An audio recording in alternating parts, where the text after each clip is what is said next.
No one has ever said a wall keeps out 100% of illegal aliens, but if it keeps out 98%, I'd say we're doing pretty good. Less and less crime coming into our community. What? 80% of people Finish him. call smuggling a certain substance that has become the most dangerous drug in the world over the U.S.-Mexican border are American citizens. 80%, and this has been every year since at least 2015. According to Customs and Border Protection, most of this substance, or 88% of it that gets seized, is seized at ports of entry, meaning that these seizures happen at legal crossings. And you don't have to believe me, former CIA analyst and U.S. Attorney General under George H.W. Bush and Donald Trump, William Barr, corroborates this statement, and here's a clip of U.S. Marine and Federal Department of Justice Attorney Tara McGrath stating what she noticed in her first year as U.S. Attorney for the Southern District of California. 80% of people convicted in 2023 of offenses were U.S. citizens. Yeah, of course. Because Mexican cartels are not stupid. Why would I hire somebody from Mexico who don't have no citizenship in the U.S.? Why would I hire them to smuggle from Mexico to the U.S.? You can barely even get in the country. Of course they're gonna look at you and look in your truck and all that. I'm going to go find somebody who lives and is from America as a U.S. citizen to go over to Mexico. See, because when you go into Mexico, you don't got no troubles. It's coming back into the U.S. So at least if you have a U.S. citizen, he can go to Mexico, get whatever he need, and hide it in a creative way, hide it, and then bring it back to the U.S. That's duh.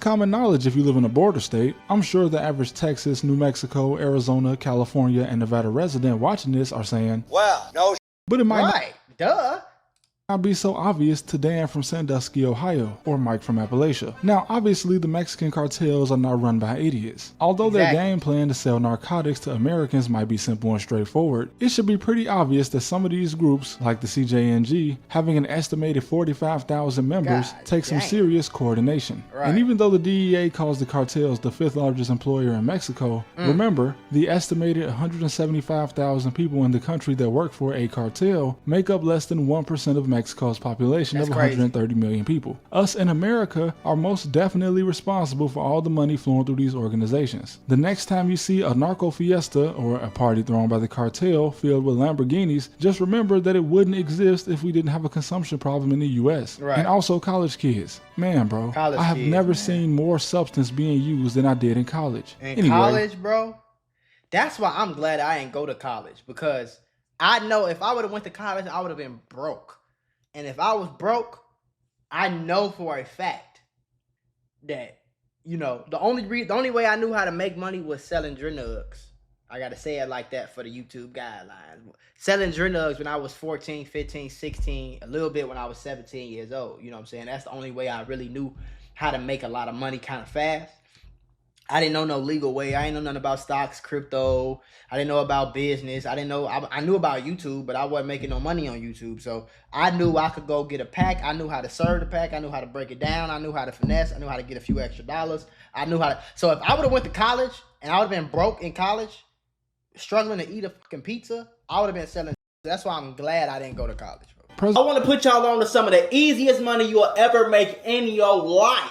Freecash.com is a website that allows you to literally get paid hundreds of dollars just for playing video games on your phone. All you need is an email and a password. Follow the directions on each of the campaigns and you can earn at least $100. My personal favorite game to play was Sunrise Island, and when I clicked on it, they had a $370 bonus. I got $370 just for playing a video game on my phone. On average, it only takes about 17 minutes for most people to start earning money on freecash.com. So if you need some free, easy, extra money, go to freecash.com, click the QR code right here, or go in the description below and start getting that bag. You did? President Trump has put sanctions on many cartel leaders, and obviously there's been a crackdown at the border, but this still all goes towards the same trend of the US government just being unable to actually do anything about trafficking. In fact, some sources interviewed by the BBC say that since March of this year, there's been so much of a certain substance flowing through LA that the price on the streets has dropped from around $5 or $6 per pill to $1.50. That's so crazy. we all know that a lot of people in this country were pretty unhappy with how Joe handled immigration, except for Alex Stein. Protect big booty Latinas! But since most of us Americans don't read news in other countries, we didn't know that from 2018 to 2024, between the Trump and Biden presidency, and also the presidency in Mexico of Andrés Manuel López Obrador, man, I love saying that name, the number of Americans arrested in Mexico for organized crime went up by 457%. Jesus. The number of Americans arrested in Mexico for offenses related to organized crime increased by 450%. Again, like I said, it's easy to go to Mexico. You know what I'm saying? Or if you in California, it's easy to just drive to Mexico, make you a bunch of money, put it in your bank account, drive back to the U.S. It's very easy. And in the first 3.5 months since the election of Mexico's current president, 185 Americans were arrested for the same thing, which is an average of about 3 a day. Hey, 3 a day is let me talk crazy. to NATO. Right now.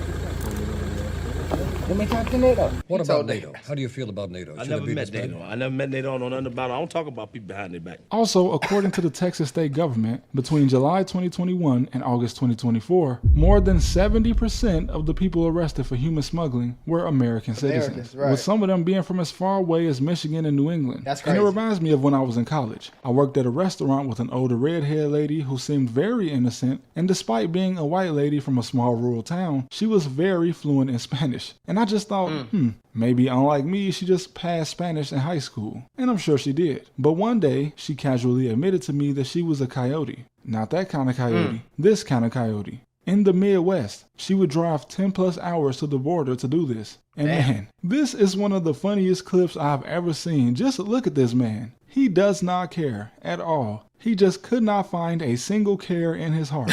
Truly a cinematic masterpiece that should be shown to kids in geography to demonstrate just how easy it is to Nah, cross for the real. American Hell yeah, border. dude. But just based on the numbers, majority of the people he helped cross are probably not involved in crime at all. And in fact, most of them probably paid an extortionate price to this coyote just to get here. Right. And this is very common, especially in border states, even on college campuses. A few students on the Arizona Christian University football team were arrested on suspicion of human smuggling, and after their arrest, the quarterback of the football team said that it was an open secret on campus and that he quickly learned what kind of school it was when he was recruited for smuggling during his school tour. That's Like, imagine that. You go into college, you get on campus for the tour, you're excited, and then some guy walks up to you and says, "Hey, you want to go pick up Mexicans at the border and bring them back for $7.50 a pop?" This is an actual No, quote that's from the former actually quarterback. crazy. He said he laughed because he thought they were playing with him.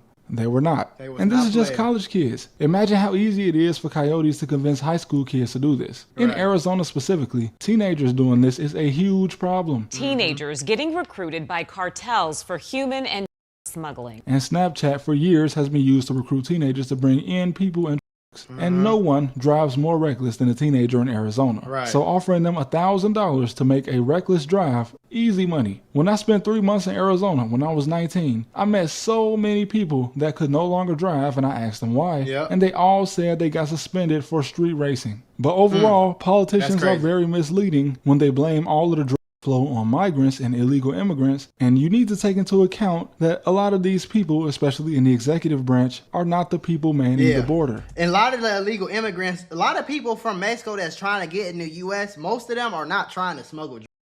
Most of them is just trying to get away from like the game and the cartels and being as poor as Mexico is and all that. Like, most of them not trying to come over here and do crime, folks. They trying to get away from the crime by coming over here, bring their kids over here so they can get, you know what I'm saying? Like, most of them trying to do a construction job or whatever so their kids can get raised in another country that ain't Mexico. Like, you feel me?